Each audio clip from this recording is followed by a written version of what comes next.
قل لا أسألكم عليه أجرا إلا المودة في القربى صدق الله العظيم وصدق رسوله النبي الأمين الكريم إن الله وملائكته يصلون على النبي يا أيها الذين آمنوا صلوا عليه وسلموا تسليما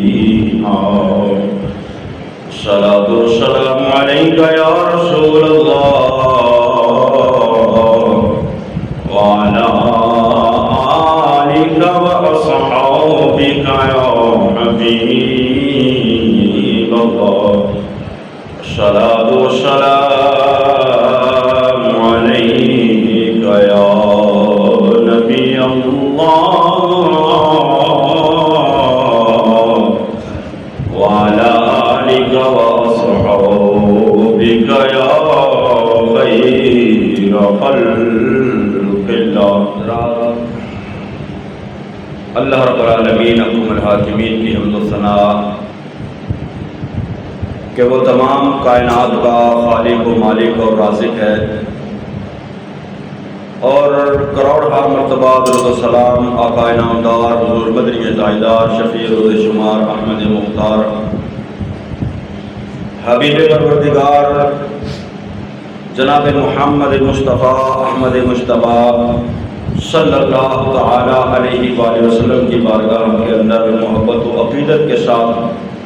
درود و سلام کے تحفے نذرانے پیش کرنے کے بعد اللہ رب العالمین حکم الحاکمین کی مقدس عظیم اور پاک بارگاہ کے اندر دعا ہے کہ خالق کائنات اپنے پیارے حبیب کریم صلی اللہ تعالی علیہ وآلہ وسلم کے صدقے ہم سب پر اپنا کرم فضل اور مہربانی فرمائے. عزیزان گرامی، اللہ رب العالمین حکم الحاکمین نے 1,24,000 کم و بیش انبیاء و مرسلین اس دنیا کے اندر مبعوث فرمائے. سب انبیاء کرام علیہ السلام کا اس دنیا کے اندر تشریف لانے کا ایک ہی مقصد تھا کہ مخلوق خدا کو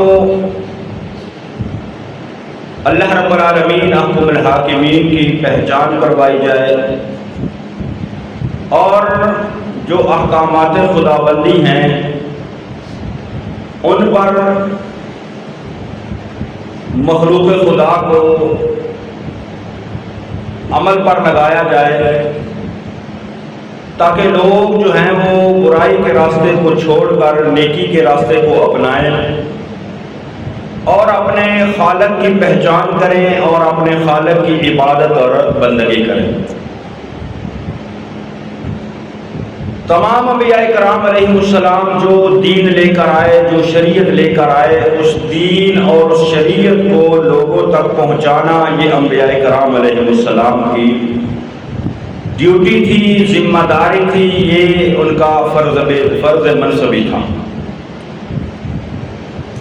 تمام انبیاء کے سردار خاتم النبیین جناب محمد مصطفیٰ احمد مجتبیٰ صلی اللہ تعالی علیہ وآلہ وسلم بھی جب اس دنیا کے اندر تشریف لائے تو آپ کی زندگی کا مقصد بھی ایک ہی تھا، تبلیغ دین. یعنی جو دین، جو اسلام، جو شریعت اللہ رب العالمین حکم الحاکمین نے اپنے پیارے حبیب کریم جناب محمد مصطفیٰ احمد مجتبیٰ صلی اللہ تعالی علیہ وآلہ وسلم کو عطا کر کے بھیجا ہے، اس پیغام کو دنیا تک پہنچانا یہی رسول اللہ صلی اللہ تعالی علیہ وآلہ وسلم کا اس دنیا کی زندگی کا مقصد تھا. تو اس مقصد کو حاصل کرنے کے لیے آقا تو جہاں صلی اللہ تعالی علیہ وآلہ وسلم نے دن رات کوشش کی، دن رات کوشش کی، لیکن جن کے نصیب کے اندر ایمان کی دولت تھی انہوں نے ایمان قبول کر لیا، غلامی مصطفیٰ کے اندر آ گئے، دین اسلام کو مان لیا، پہچان لیا. لیکن جو ازلی بدبخت اور شقی القلب لوگ تھے، وہ کفار و مشرکین، انہوں نے نبی کریم صلی اللہ تعالی علیہ وآلہ وسلم کے پیغام کو نہ سمجھا اور نہ مانا۔ آقا جہاں صلی اللہ تعالی علیہ وآلہ وسلم نے ان کو رب کا پیغام پہنچایا، سمجھایا، بتایا، دکھلایا، لیکن وہ ختم اللہ علی قلوبہم وعلی سمعہم وعلی ابصارہم غشاوۃ ولہم عذاب عظیم۔ چونکہ ان کے دلوں کے اوپر، کانوں کے اوپر اور آنکھوں کے اوپر مہریں لگ چکی تھی، وہ ہدایت کو نہ سمجھے اور نہ ہدایت کو قبول کیا، بلکہ انہوں نے یہ اپنے ذہنوں کے اندر بٹھایا، یہ سمجھا کہ نعوذ باللہ محمد صلی اللہ تعالیٰ علیہ وآلہ وسلم ان کو دولت جمع کرنے کا شوق ہے، اقتدار کا شوق ہے، بادشاہت کا شوق ہے، لہٰذا ان کو جو ہے وہ کچھ مال دے دو، کچھ رقم دے دو۔ تو اللہ رب العالمین حکم الحاکمین نے قرآن مقدس کے اندر فرمایا قُلْ لَا أَسْأَلُكُمْ عَلَيْهِ أَجْرًا، فرمایا کہ میرے محبوب کریم صلی اللہ تعالی علیہ وآلہ وسلم جو یہ دین کی تبلیغ کا کام کر رہے ہیں، اس تبلیغ دین پر وہ تم سے کوئی اجر طلب نہیں کرتے، یعنی انہیں نہ دولت کی خواہش ہے، نہ اقتدار کی خواہش ہے، نہ کسی بادشاہت کی خواہش ہے، نہ کسی اور چیز کی خواہش ہے۔ تو مفسرین کرام نے ایک قول یہ بیان کیا کہ یہ جو آیہ مبارکہ اللہ نے نازل فرمائی قُلْ لَا أَسْأَلُكُمْ عَلَيْهِ أَجْرًا إِلَّا الْمَوَدَّةَ فِي الْقُرْبَى، اس کا جو شان نزول ایک یہ ہے کہ کفار کے حوالے سے، اور دوسرا قول جو ہے وہ یہ ہے کہ صحابہ کرام رضوان اللہ تعالی علیہم اجمعین نے جب دیکھا کہ نبی کریم صلی اللہ تعالی علیہ وآلہ وسلم سارا دن دین کی تبلیغ کے اندر لگے رہتے ہیں، نبی کریم صلی اللہ تعالی علیہ وآلہ وسلم دین اسلام کی تبلیغ کے اندر، دین اسلام کی اشاعت کے اندر، تعلیم و تربیت کے اندر، لوگوں تک پیغام خدا پہنچانے کے اندر نبی کریم صلی اللہ تعالی علیہ وآلہ وسلم مصروف رہتے ہیں، لہذا آقا تو جہاں صلی اللہ تعالی علیہ وآلہ وسلم کی بارگاہ کے اندر آپ کے گھر کے اخراجات کے لیے، گزر اوقات کے لیے جو ہے وہ کچھ نذرانہ اور تحفہ پیش کیا جائے۔ تو صحابہ کرام رضوان اللہ تعالی علیہم اجمعین نے نذرانہ اکٹھا کیا، اور اکٹھا کرنے کے بعد جناب حضرت عباس جو نبی کریم صلی اللہ تعالی علیہ وآلہ وسلم کے چچا ہیں، ان کی خدمت کے اندر پیش کیا کہ آپ جا کر رسول خدا صلی اللہ تعالی علیہ وآلہ وسلم کی بارگاہ کے اندر یہ نذرانہ پیش کیجیے کہ یا رسول اللہ صلی اللہ تعالی علیہ وآلہ وسلم آپ تبلیغ دین کے اندر مصروف رہتے ہیں، لہٰذا یہ آپ کے اخراجات کے لیے جو ہے وہ ہم آپ کی بارگاہ کے اندر نذرانہ پیش کر رہے ہیں۔ تو جب حضرت عباس وہ نذرانہ لے کر نبی کریم صلی اللہ تعالی علیہ وآلہ وسلم کی بارگاہ کے اندر پہنچے تو اللہ رب العالمین حکم الحاکمین نے یہ آیہ مبارکہ نازل فرمائی قُلْ لَا أَسْأَلُكُمْ عَلَيْهِ أَجْرًا إِلَّا الْمَوَدَّةَ فِي الْقُرْبَى، فرمایا محبوب ان سے فرما دو کہ یہ جو دین کی تبلیغ کا کام، یعنی جو اللہ نے مجھے رسول بنا کر بھیجا ہے، خاتم النبیین بنا کر بھیجا ہے، اس کائنات کی ہدایت کا جو بوجھ میرے اوپر ڈالا ہے میں اس کو ادا کر رہا ہوں، لہذا اس کا اجر جو ہے وہ تم سے طلب نہیں کرتا، اس کا اجر جو ہے وہ مجھے رب کی بارگاہ سے ملے گا۔ ہاں تم اگر کچھ کرنا چاہتے ہو، تمہاری طرف صرف اور صرف یہ بات ہے کہ الا المودۃ فی القربى، کہ جو میرے قرابت والے ہیں ان کے ساتھ مودت رکھنا، جو میرے قریبی ہیں، جن کا میرے ساتھ تعلق ہے، جن کا میرے ساتھ جو ہے وہ نسبی تعلق ہے، جن کی میرے ساتھ نسبت ہے کسی بھی لحاظ کے ساتھ، فرمایا ان کی مودت اور محبت جو ہے وہ تمہارے دلوں کے اندر موجود ہونا چاہیے۔ تو اللہ رب العالمین حکم الحاکمین نے نبی کریم صلی اللہ تعالی علیہ وآلہ وسلم کی آل کی محبت، اہل بیت کی محبت، قرابت داروں کی محبت جو ہے وہ نبی کریم صلی اللہ تعالیٰ علیہ وآلہ وسلم کی امت پر لازم کر دی۔ آقا دو جہاں صلی اللہ تعالیٰ علیہ وآلہ وسلم کی قرابت کے اندر جب اللہ رب العالمین حکم الحاکمین کے پیارے محبوب کریم صلی اللہ تعالیٰ علیہ وآلہ وسلم نے آیہ مبارکہ پیش فرما دی تو حضرت عبداللہ ابن عباس نے پوچھا کہ یا رسول اللہ صلی اللہ تعالیٰ علیہ وآلہ وسلم ومن قرابتک ہؤلاء الذین وجبت علینا مودتہم، فرمایا حضرت عباس نے عرض کی یا رسول اللہ، ابن عباس نے عرض کی یا رسول اللہ صلی اللہ تعالیٰ علیہ وآلہ وسلم وہ کون لوگ ہیں کہ جن کی مودت ہمارے اوپر لازم کر دی گئی ہے، یا رسول اللہ بیان فرمائیے وہ کون ہے؟ تو آقا دو جہاں صلی اللہ تعالیٰ علیہ وآلہ وسلم شاید فرمایا علی و فاطمہ وابناہما، فرمایا وہ حضرت علی المرتضیٰ شیر خدا ہیں، وہ سیدہ کائنات ہے اور دونوں شہزادے حسنین کریمین ہیں رضی اللہ تعالیٰ عنہ۔ طبرانی نے اس کو معجم کبیر کے اندر بیان کیا۔ تو اللہ رب العالمین حکم الحاکمین کے محبوب کریم صلی اللہ تعالیٰ علیہ وآلہ وسلم نے خصوصی طور پر ان 5 ہستیوں کو اپنے قرابت داروں کے اندر اور اپنی اہل بیت کے اندر شمار کیا۔ ویسے اگر قرآن مقدس کو دیکھا جائے اور قرآن مقدس کی وہ آیہ مبارکہ جس کے اندر اللہ رب العالمین حکم الحاکمین نے فرمایا انما یرید اللہ لیذھب عنکم الرجس اہل البیت ویطہرکم تطہیرا،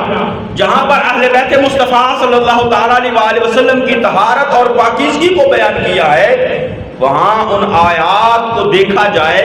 تو آیات جو پہلے ہیں، جو آیت کے اس حصے کے بعد جو آیت مبارکہ ہے اس کے اندر نبی کریم صلی اللہ تعالیٰ علیہ وآلہ وسلم کی ازواج مطہرات کا ذکر اور تذکرہ ہے۔ تو علماء کرام نے، محدثین کرام نے، مفسرین کرام نے پھر اس کے اندر تقسیم کیا کہ نبی کریم صلی اللہ تعالیٰ علیہ وآلہ وسلم کی اہل بیت کے اندر کون کون سے افراد شامل ہیں، کیونکہ قرآن مقدس کو دیکھا جائے تو اہل بیت کا لفظ یا اہل کا لفظ جو ہے وہ گھر والوں کے لیے استعمال ہوتا ہے، ازواج کے لیے استعمال ہوتا ہے، اور قرآن کے اندر بھی وہ آیہ مبارکہ جو ہے وہاں پر ازواج مصطفیٰ صلی اللہ تعالیٰ علیہ وآلہ وسلم کا ذکر ہے۔ سورہ ہود کو دیکھیں، 11ویں سورہ مبارکہ اس کی آیت نمبر 73 کے اندر اللہ رب العالمین حکم الحاکمین نے حضرت ابراہیم علی نبینا علیہ السلام کی زوجہ کے لیے جو ہے وہ اہل البیت کا لفظ استعمال کیا۔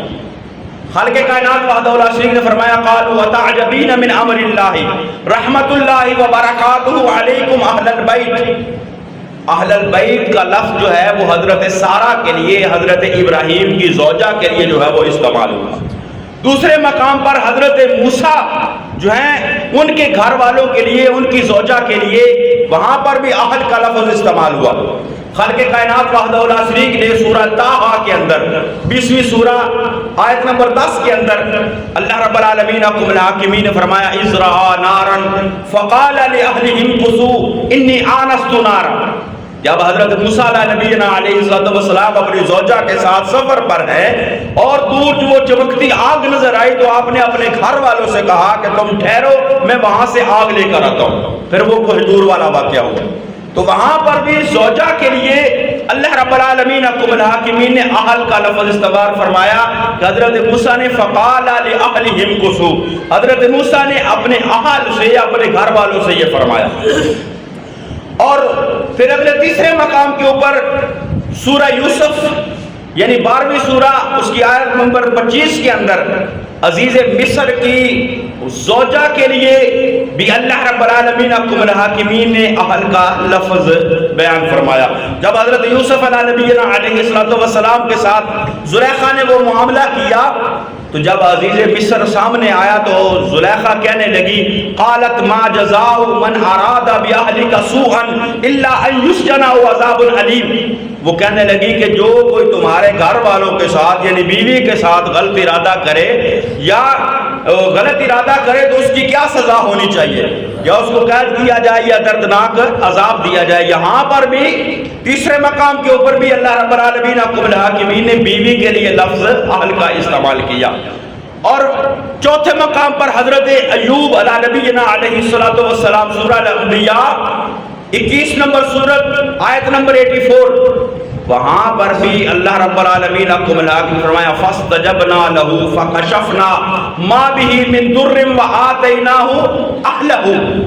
وہاں پر بھی اللہ رب العالمین حکم الحاکمین نے حضرت ایوب کی بیماری اور بیماری کے بعد ان کے اہل و عیال جب دوبارہ عطا فرمائے تو وہاں پر بھی اہل جو ہے وہ زوجہ کے لیے، گھر والوں کے لیے اللہ نے اہل کا لفظ استعمال کیا۔ تو مفسرین کرام فرماتے ہیں کہ اہل البیت کے اندر نبی کریم صلی اللہ تعالی علیہ وآلہ وسلم کی وہ اہل البیت جن کو اللہ نے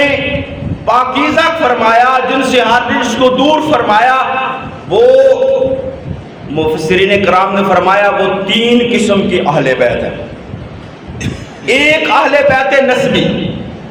یعنی جن کے ساتھ رسول اللہ صلی اللہ تعالی علیہ وآلہ وسلم کا نسبی تعلق ہے،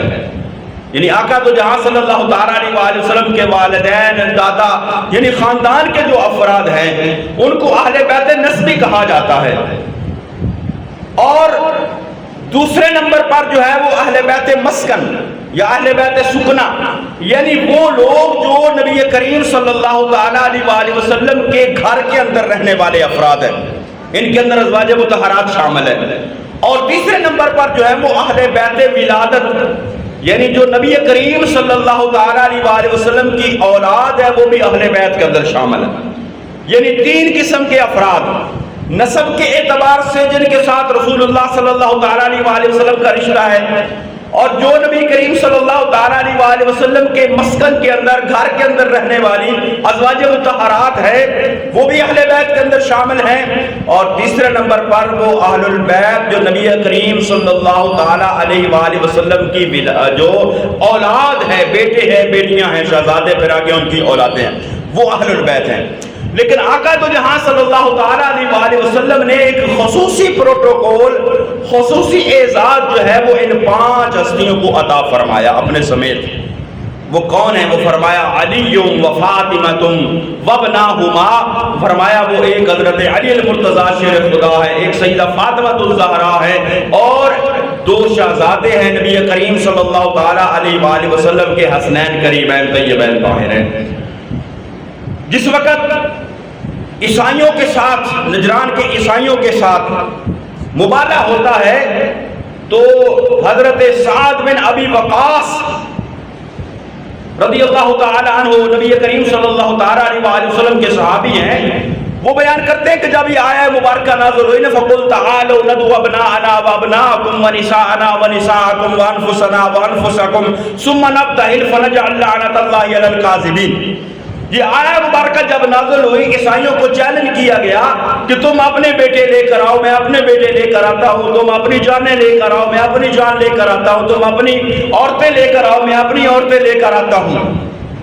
تو اس وقت حضرت سعد بن ابی وقاص رضی اللہ تعالیٰ عنہ کہتے ہیں کہ جب آیہ مبارکہ نازل ہوئی، مبالغے پر جانے لگے، تو آقا دو جہاں صلی اللہ تعالیٰ علیہ وآلہ وسلم نے کن کو بلایا؟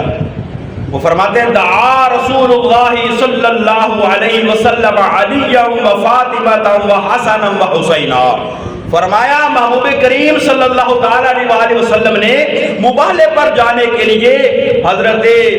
سیدہ طیبہ طاہرہ سیدہ فاطمہ الزہرا کو بلایا، جناب مولا کائنات حضرت علی المرتضیٰ شیر خدا کو بلایا، اور حضرت امام حسن مجتبیٰ کو بلایا، اور حضرت امام حسین شہید کربلا کو بلایا، اور فرمایا کہ فقال اللہم ہؤلاء اہلی، اور اللہ کی بارگاہ کے اندر دعا کی اللہ یہ میری اہل بیت ہے۔ یعنی ان کو خصوصی اعزاز کے اندر آ کر نبی کریم صلی اللہ تعالی علیہ وآلہ وسلم نے شامل فرمایا، اور اہل بیت مصطفیٰ جتنے ہیں وہ نسبی ہیں، وہ اہل بیت مسکن ہیں، وہ اہل بیت ولادت ہیں، ان سب میں سے بلند شان اللہ نے اور اللہ کے محبوب نے ان 5 ہستیوں کو عطا فرمائی ہے۔ ویسے نبی کریم صلی اللہ تعالیٰ علیہ وسلم کی شہزادی اگر سیدہ طیبہ طاہرہ سیدہ فاطمہ الزہرا رضی اللہ تعالیٰ عنہا ہیں تو میرے محبوب کریم صلی اللہ تعالیٰ علیہ وسلم کی 3 اور شہزادیاں بھی ہیں، وہ بھی اہل بیت مصطفیٰ صلی اللہ تعالیٰ علیہ وسلم کے اندر شامل ہے۔ اور پھر یہ کہا جاتا ہے کہ جب یہ مبالہ ہوا تو نبی کریم صلی اللہ تعالیٰ علیہ وسلم نے سیدہ فاطمہ الزہرا کو مبالے کے اندر بلایا، باقی 3 شہزادیوں کو کیوں نہیں بلایا؟ اگر 3 اور ہوتی، 4 شہزادیاں ہوتی تو نبی کریم صلی اللہ تعالیٰ علیہ وسلم ان کو بھی لے کر جاتے۔ تو اس کا جواب یہ ہے کہ جس وقت مبالہ ہوتا ہے اس وقت نبی کریم صلی اللہ تعالیٰ علیہ وسلم کی وہ 3 بڑی شہزادیاں اس دنیا سے پردہ فرما چکی تھی،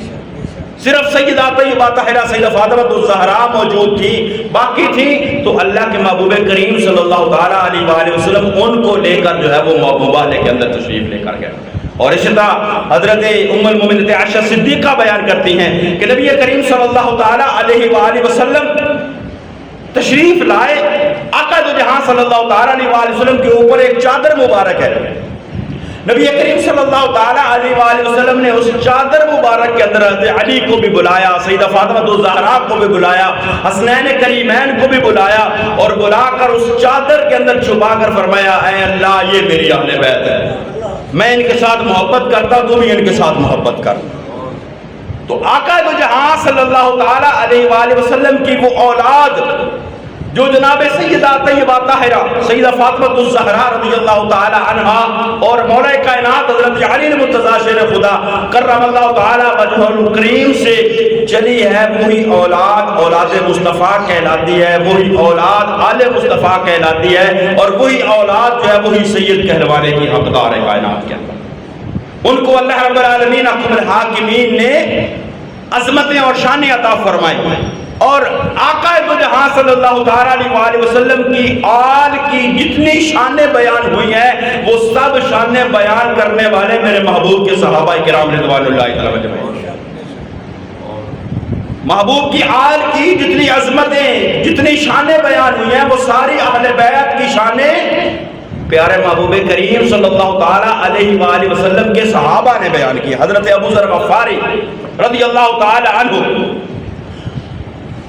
خانہ کعبہ کے دروازے کے پاس کھڑے ہو گئے، اور خانہ کعبہ کے دروازے کے پاس کھڑے ہو کر آپ نے وہ طواف کرنے والے، وہ خانہ کعبہ کے گرد چکر لگا کر اپنے رب کو راضی کرنے والے لوگوں کو مخاطب کر کے فرمایا اے لوگوں،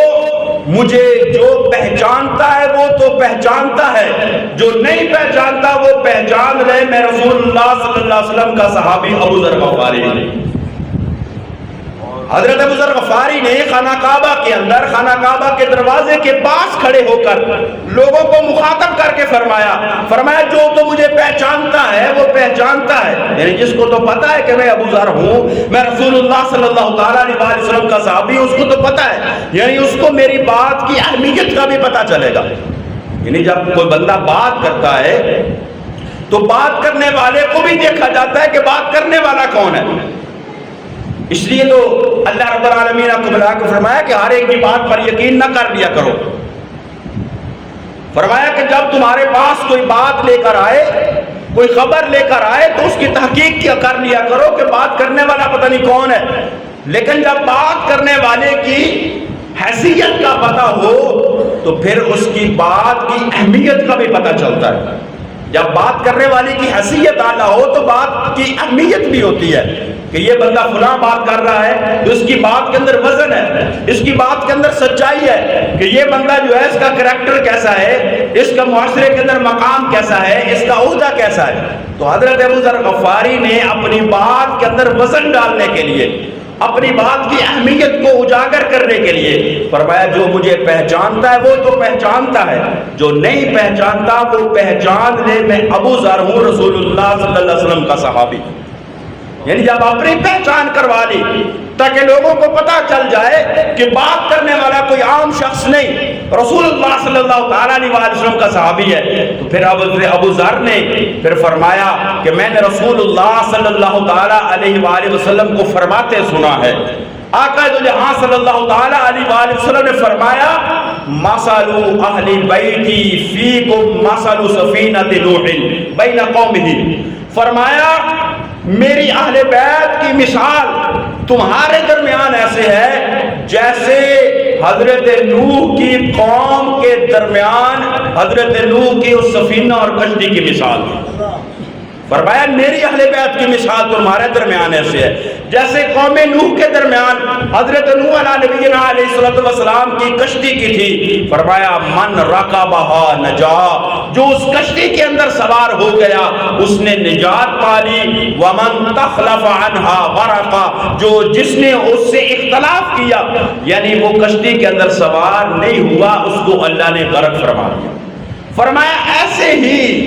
جو میری اہل بیت کے ساتھ اپنے دامن کو وابستہ کر لے گا اللہ اس کو نجات عطا فرما دے گا،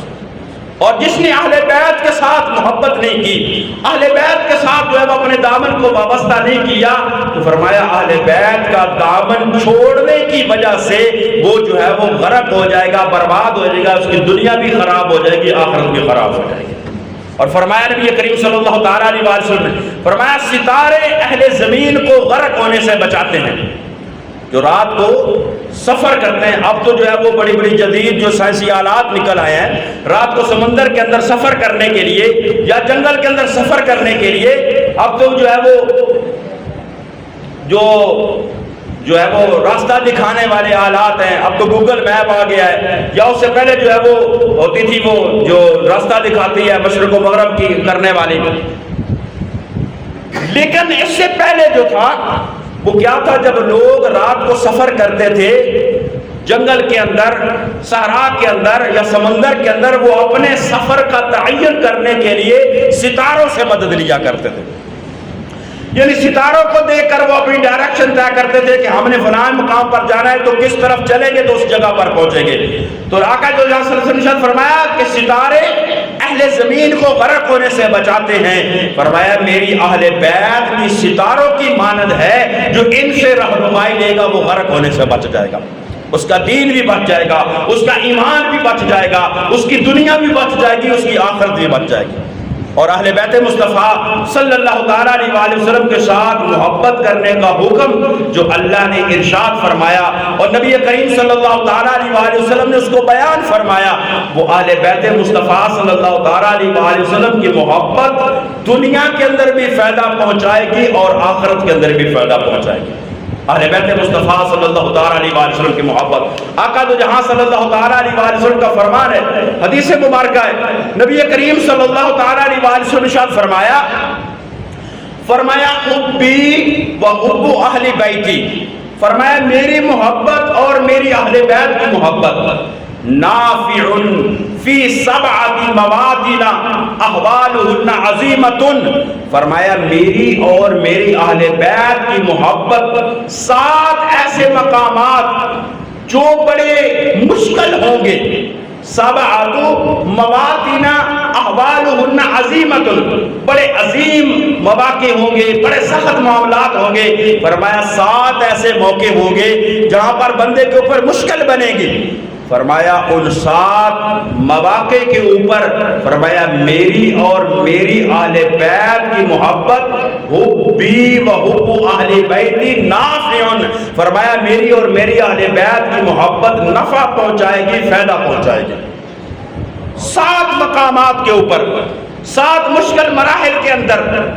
نبی کریم صلی اللہ تعالیٰ علیہ وسلم کی محبت اور اہل بیت کی محبت نفع پہنچائے گی، فائدہ پہنچائے گی۔ وہ 7 مقامات کون سے ہیں جن کو فرمایا احوالہن عظیمۃ، سخت مراحل ہیں، فرمایا ایک پہلے نمبر پر کیا ہے، عند الوفات، وفات کے وقت، جب بندے پر موت کا وقت آتا ہے، سخت مرحلہ ہوتا ہے انسان کے اوپر اس دنیا سے رخصت ہونے کا، موت کے مراحل بڑے شدید ہیں، تو فرمایا جس کے دل میں میری محبت ہوگی، میری اہل بیت کی محبت ہوگی، فرمایا اس کے لیے موت کا مرحلہ بھی آسان کر دیا جائے گا، موت کے وقت بھی اس کو فائدہ پہنچے گا۔ عند الوفات، فرمایا پھر مرنے کے بعد قبر کا مرحلہ آتا ہے، بندہ دنیا سے رخصت ہوتا ہے، ایک مشکل مرحلہ اس کی موت کا ہوتا ہے، پھر اس کے بعد جو ہے وہ قبر کا مرحلہ ہوتا ہے۔ نبی کریم صلی اللہ تعالیٰ علیہ وسلم نے فرمایا آخرت کی منزلوں میں سے سب سے پہلی اور مشکل منزل جو ہے وہ قبر کی منزل ہے۔ آقا نے فرمایا وہ جو قبر ہے وفی القبر، فرمایا قبر کے اندر بھی حبی و حب اہل بیتی نافع، فرمایا بندہ قبر کے اندر جائے گا، دل کے اندر میری اور میری آل کی محبت ہوگی، اس کی قبر کی منزل بھی اللہ آسان فرما دے گا، قبر کی منزل بھی آسان۔ اور پھر فرمایا پھر قبر کے بعد پھر آتا ہے جب بندے کو قبر سے اٹھایا جائے گا، جب اس کا نشر ہوگا، حشر ہوگا، قبر سے نکالا جائے گا، فرمایا وعند النشور، جب قبر سے اٹھایا جائے گا، فرمایا اس وقت بھی میری اور میری آل بیت کی محبت اس بندے کو فائدہ اور نفع پہنچائے گی۔ اور اس کے بعد فرمایا وعند الکتاب، جب نامہ اعمال ہاتھوں میں تھمایا جائے گا، کسی کے دائیں ہاتھ کے اندر ہوگا، کسی کے الٹے ہاتھ کے اندر ہوگا، فرمایا جس کے دل میں میری اور میری اہل بیت کی محبت ہوگی، وعند الکتاب، اللہ رب العالمین حکم الحاکمین نامہ اعمال پکڑانے کے وقت بھی اس کو ایسا نفع عطا فرمائے گا کہ اس کا نامہ اعمال اس کے دائیں ہاتھ کے اندر دیا جائے گا۔ اور آگے فرمایا وعند الحساب، پھر اگلا مرحلہ حساب و کتاب کا آتا ہے۔ پہلے تو نامہ اعمال پکڑایا جاتا ہے، بندے دیکھ تو کیا کر کے آیا ہے، پھر آگے اس کا حساب ہوتا ہے، اس کا حساب ہوگا کتنی نیکیاں ہیں کتنی برائیاں ہیں، مشکل مرحلہ ہے۔ تو فرمایا جب حساب و کتاب ہوگا تو جس کے دل میں میری اور میری اہل بیت کی محبت ہوگی، اللہ اس کے ساتھ حساب کے اندر بھی آسانی عطا فرمائے گا۔ اور آگے فرمایا وعند المیزان، پھر اعمال تولے جائیں گے، اعمال تولے جائیں گے میزان کے اوپر، فرمایا جب اعمال تولے جائیں گے نیکیاں زیادہ ہوگی، بندے جنت کے اندر جائیں گے، نیکیاں کم ہوگی، برائیاں زیادہ ہوگی، جہنم کے اندر داخل کیا جائے گا۔ لیکن فرمایا جس کے دل کے اندر حبی و حب اہل بیت نافع، فرمایا میری اور میری اہل بیت کی محبت ہوگی، وہ میزان کے اوپر بھی اس بندے کو ایسا نفع عطا فرمائے گی کہ اس کی نیکیوں کا پلڑا اللہ بھاری فرما دے گا۔ میزان کے اوپر بھی اہل بیت مصطفیٰ صلی اللہ تعالیٰ علیہ وسلم کی محبت نفع پہنچائے گی۔ اور آگے فرمایا 7ویں نمبر پر وعند الصراط، فرمایا پھر جب پل صراط سے گزرا جائے گا، جب پل صراط سے گزرنا ہوگا، وہ بھی مشکل مرحلہ ہے۔ آقا تو جہاں صلی اللہ تعالیٰ علیہ وسلم نے فرمایا، حدیث کے اندر آتا ہے کہ بال سے باریک ہے، تلوار سے تیز دھار ہے، اس کے اوپر سے گزر کر جو ہے وہ بندہ جو ہوں گے ان کو جنت کے اندر جانا ہوگا۔ تو فرمایا کچھ ایسے لوگ ہوں گے جو اس پل صراط سے گزرتے ہوں گے، کٹ کٹ کر نیچے جہنم کے اندر گرتے جائیں گے، لیکن فرمایا حبی و حب اہل بیت نافع، فرمایا جس کے دل میں میری اور میری اہل بیت کی محبت ہوگی، اس کو پل صراط سے گزرتے ہوئے بھی پریشانی نہیں ہوگی، بلکہ پل صراط سے وہ ایسے گزر جائے گا جیسے بجلی گزر جاتی ہے۔ فرمایا یہ 7 مقامات، مشکل مرحلے،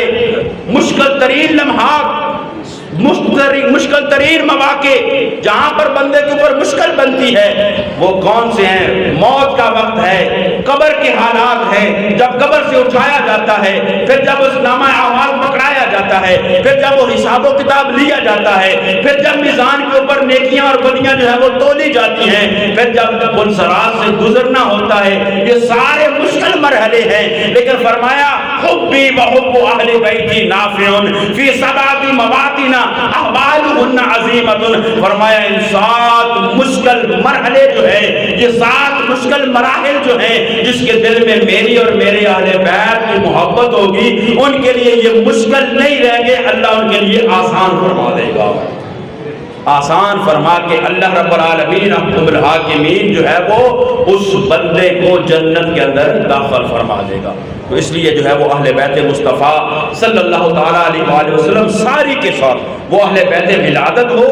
یعنی نبی کریم صلی اللہ تعالیٰ علیہ وآلہ وسلم کی اولاد ہو، وہ اہل بیت مسکن ہو، نبی کریم صلی اللہ تعالیٰ علیہ وآلہ وسلم کی ازواج ہو، وہ اہل بیت جو ہے وہ نسل ہو،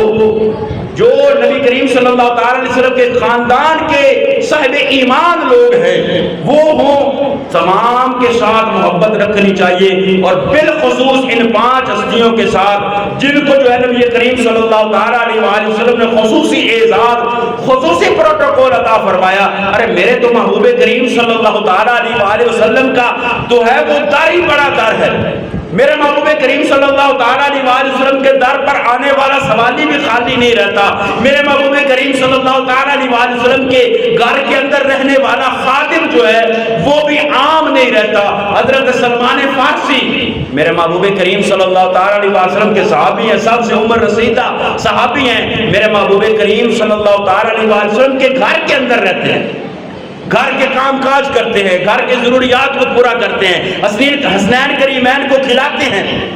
گھر کے جو ہے وہ معاملات کام کاج کے اندر جو ہے وہ اہل بیت مصطفیٰ کی مدد کرتے ہیں۔ تو اللہ کے محبوب کریم صلی اللہ تعالیٰ علیہ وآلہ وسلم نے تو حضرت سلمان کو بھی محروم نہیں رکھا، فرمایا سلمان و منا اہل البیت، فرمایا ہے تو ہمارے گھر کے اندر خدمت گزاری کرنے والا، لیکن محبوب کے گھر کے اندر خدمت گزاری کرے محروم رہ جائے ہو نہیں سکتا۔ فرمایا محبوب نے سلمان تو ہم میں سے ہے اور میری اہل بیت کے اندر شامل ہے۔